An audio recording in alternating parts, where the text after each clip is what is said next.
All right, welcome back to another episode of the Casey Campbell Podcast. Casey Campbell with you, of course. We are pleased to be joined by Josh Slate of Speedway Media. How's it going, man? It's good. Thank you for having me on. I'm pumped to do this. Okay, so how'd you get into this NASCAR thing? What made you want to get in this crazy business that we're in? Yeah, so growing up, I just loved going to the track. I grew up in a NASCAR family, so it kind of just had to. You watched it on Sundays. There was nothing else on the TV, so we're always watching that. But as I've grown over, I got older. I've got a respect for what these guys do every week and sports in general. I've always been fascinated by them, but NASCAR in particular, I always liked cars. So just being able to see the sport that has cars in it and racing and going 200 miles an hour from a kid's perspective, that's just always super cool. And now just growing older and just more and more respect for the sport every year. And I just love it.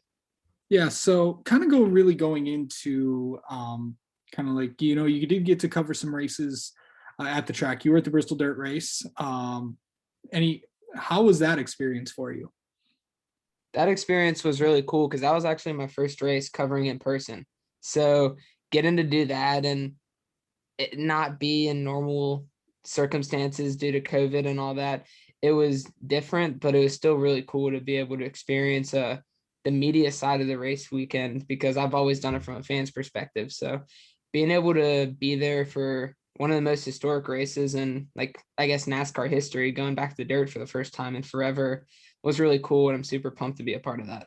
I know you got to meet a lot of cool people in this business. Talk about who you got a chance to meet. Yeah, I got to meet actually in the media center, Jacob Seelman and Peter Strada. I've talked to them for a little while and just kind of met them off Twitter, but I've also met some really cool people through Twitter, Jason Schultz, Andrew Kurland, just a bunch of my really good friends actually came from NASCAR Twitter and just meeting people throughout the NASCAR community. Yeah, I mean, that's how I got my start. And then next you're going to be talking to drivers and stuff and all that fun stuff. So what's kind of like, what is next? What else do you, I know you're doing some internship stuff, I think with Dominion this weekend. How's that going to be?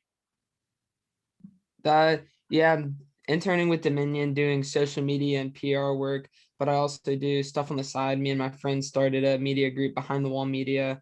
We have podcasts, write articles, post stuff on YouTube. We do a little bit of everything, just covering NASCAR as well as writing for Speedway Digest, which is what got me the opportunity to cover the Bristol race. So I've been writing for them this is my second season full time, and it's just really cool. I've like I mentioned earlier, I've always wanted to be on this side of the industry, and it's just making small strides. So one day I can be one of the big dogs in the media center and just be writing the big articles that are getting a lot of views and just following the sport. So who have you gotten a chance to talk to really any drivers, any favorite interviews that you've done? Last season we did an interview with Ryan Vargas. It was as he had his TikTok deal in the works. So that was pretty cool. We couldn't really, if we did it like a week later, we could have gotten some good details on the TikTok deal, but it was the week before he announced, and so everything was pretty hidden, but he hinted at a few things. So yeah. I think if we're talking with the driver, I think Ryan Vargas is probably one of my favorite interviews we did. Yeah, Ryan Vargas is always a good interview, especially during the TikTok time. That was really fun. Yeah. So I know what is your plan for the rest of the year? Do you plan on attending any, really any races and stuff? And what is your plan for the rest of the year?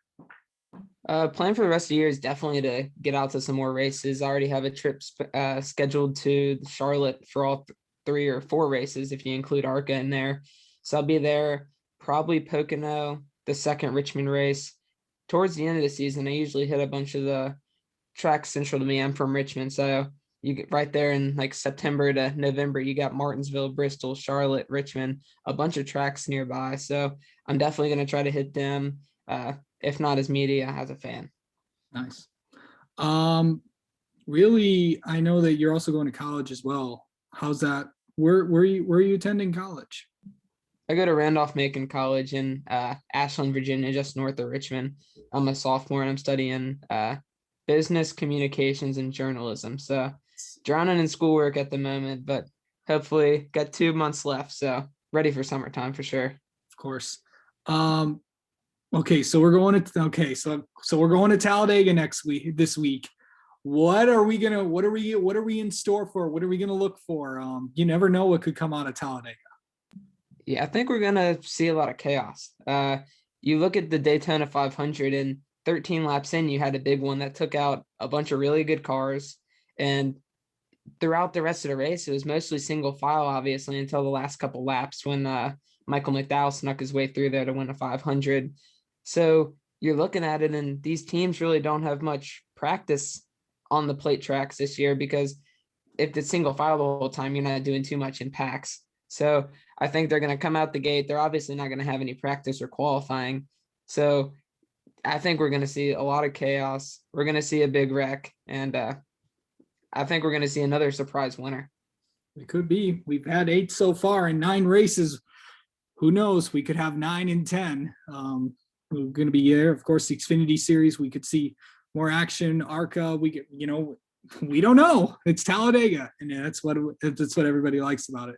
But anyway, Josh, thank you so much for coming on and spending a few minutes, and best of luck to you in your successes in this covering this great sport of NASCAR. Yeah, thanks, Casey. You too.